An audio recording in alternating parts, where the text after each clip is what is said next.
चलो step by step समझते हैं बिल डिस्काउंटिंग कैसे काम करता है ताकि क्रिस्टल क्लियर हो जाए।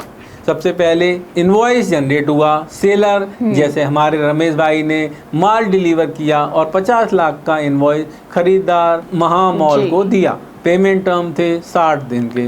इसके बाद फाइनेंसर को अप्रोच किया। अब रमेश भाई ने डिसाइड किया कि 60 दिन वेट करने से अच्छा है बैंक से बात करें। वो अपने बैंक या किसी एनबीएफसी या फिनटेक को ये इनवॉइस दिखाते हैं और कहते हैं भाई मेरे को अभी पैसे चाहिए, क्या आप मदद करेंगे। इसके बाद क्रेडिट वर्दीनेस चेक, बैंक सबसे पहले देखेगा महामॉल कितना भरोसेमंद है, क्या वो बड़ी रेपुटेड कंपनी है, उसकी पेमेंट डिफ़ॉल्ट हिस्ट्री तो नहीं है। बैंक को इनवॉइस और परचेज ऑर्डर वगैरह दिखाना पड़ेगा ताकि बैंक को यकीन हो कि पेमेंट सच में 60 दिन बाद आने वाला है। इसके बाद डिस्काउंट टर्म डिसाइड होंगे। अगर बैंक आश्वस्त है तो वो कहेगा ठीक है भाई, मैं तुम्हें अभी इमीडिएट कुछ परसेंटेज काट कर पैसे दे देता हूँ। ये परसेंट बेसिकली ब्याज और फीस है उस अवधि के लिए। मान लो 60 दिन के लिए सालाना 12% की दर से ब्याज लगेगा तो करीब 2% होगा 2 महीने का।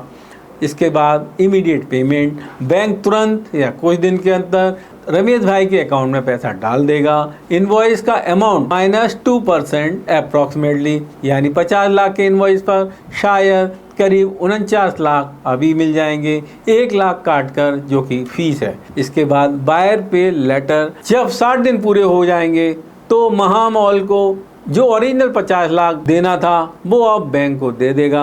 बैंक ने रमेश भाई को एडवांस दे दिया था, अब बायर से असली पेमेंट लेकर बैंक अपना भुगतान कर लेगा। यानी रमेश भाई को 60 दिन पहले ही अपने 98% पैसे मिल गए। बैंक ने 2% चार्ज ले लिया अपने फायदे के लिए और रमेश भाई खुश क्योंकि उसका काम रुकने से बच गया। बिल्कुल, यह 2% ही डिस्काउंट कहलाता है, यानी इनवॉइस डिस्काउंट कर दिया इतने परसेंटेज पर, इसीलिए इसे बिल डिस्काउंटिंग कहते हैं। ध्यान रहे, बैंक हमेशा पूरा अमाउंट नहीं देता, वो अपना चार्ज अपफ्रंट ही काट लेता है। कुछ केसेस में बैंक 80 से 90% अमाउंट तुरंत देता है और बाकी 10 से 20% बचा लेता है एज सिक्योरिटी। फिर बाद में बायर से पैसे आने पर बैलेंस दे देता है। पर ज्यादातर भारत में प्रचलन यही है कि net of discounting immediate credit कर देते हैं। सही एग्जाम्पल से समझते हैं। छोटे फिगर्स में माल का बिल 20,000 का है, पेमेंट 2 महीने बाद का है। बैंक की डिस्काउंटिंग रेट मान लो 12% पर एनम है, अप्रॉक्सीमेटली 1% पर मंथ। 2 महीने के लिए ब्याज 2% हुआ। 2% ऑफ 20,000 इक्वल टू 400। बैंक तुरंत 19,600 दे देगा।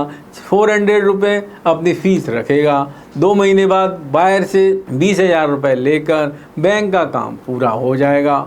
वाह, बिल्कुल स्कूल जैसी मैथ क्लास चल रही है आपकी।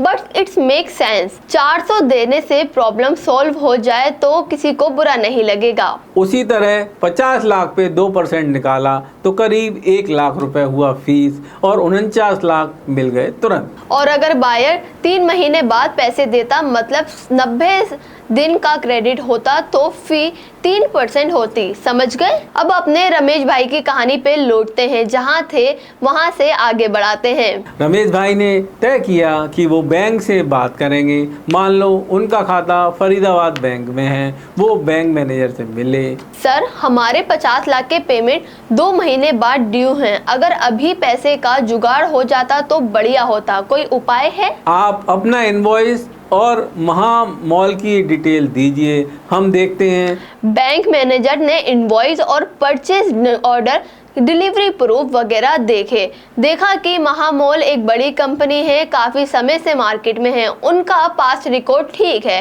बैंक को लगा कि रिस्क कम है। मैनेजर ने सोचा कस्टमर बड़ा है तो 99% चांस है टाइम पर पेमेंट करेगा।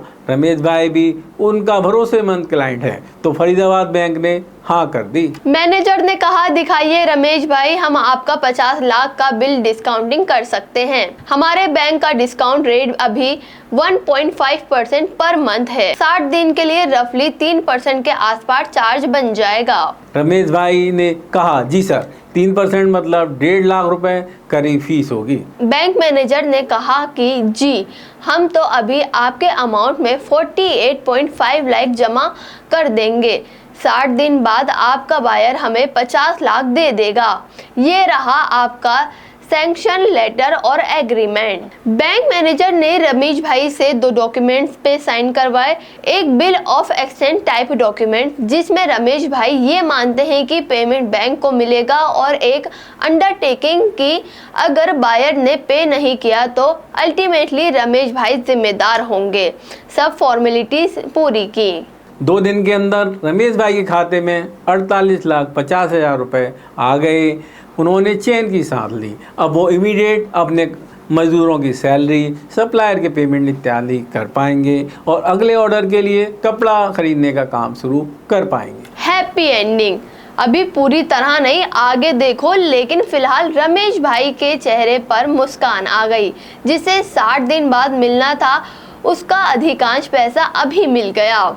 अभी हमने थोड़ा कैलकुलेशन मेंशन किया रमेश भाई के केस में। 3% फीस, 1.5 लाख रुपए कॉस्ट, 48.5 लाख मिला। चलो इसे डिटेल में समझते हैं ताकि सुन ले मान ले अपने हिसाब से आंकड़े लगा सके। हाँ भाई, फाइनेंस स्टूडेंट्स कान खोल के सुनो, एग्जाम्पल न्यूमेरिकल आ रहा है। मान लेते हैं फरीदाबाद बैंक ने एनुअल इंटरेस्ट रेट रखा है 18% पर एनम। बैंक अलग अलग हो सकते हैं या बस यह एक एग्जाम्पल है। 18% पर एनम मतलब 1.5% per month. For 2 month interest will be 3%। Invoice amount 50 lakh. Discount rate 18% per annum. Discount fees for 2 months is 3% of the 50 lakhs equal to 1.5 lakhs. Net amount paid to Ramesh Bhai 50 lakhs minus 1.5 lakh equal to 48.50. Bank इस 1.5 लाख को advance में काट कर बाकी transfer कर देता है। यानी रमेश भाई को तुरंत 48.5 लाख मिल गए। अब देखना ये है कि उनका प्रॉफिट मार्जिन इसको अलाउ करता है या नहीं। अगर माल बनाते में उनका खर्च मान लो 45 लाख था, तो अभी 3.5 लाख प्रॉफिट बच रहा है। अभी भी फायदा है और इम्पोर्टेंटली कैश हाथ में है। सही कहा। एमएसएमई को सोचना पड़ता है कि डिस्काउंटिंग की कॉस्ट वहन कर सकता है या नहीं। अगर मार्जिन बहुत कम है और डिस्काउंटिंग करने में सारा मुनाफा खत्म हो जाए तो शायद ना करें, लेकिन अधिकतर केस में कुछ मार्जिन रहता है। और कई लोग तो शुरू में ही अपने प्रोडक्ट प्राइसिंग में मान लेते हैं कि मुझे 2 से 3% ऐसे फाइनेंसिंग कॉस्ट लग सकती है।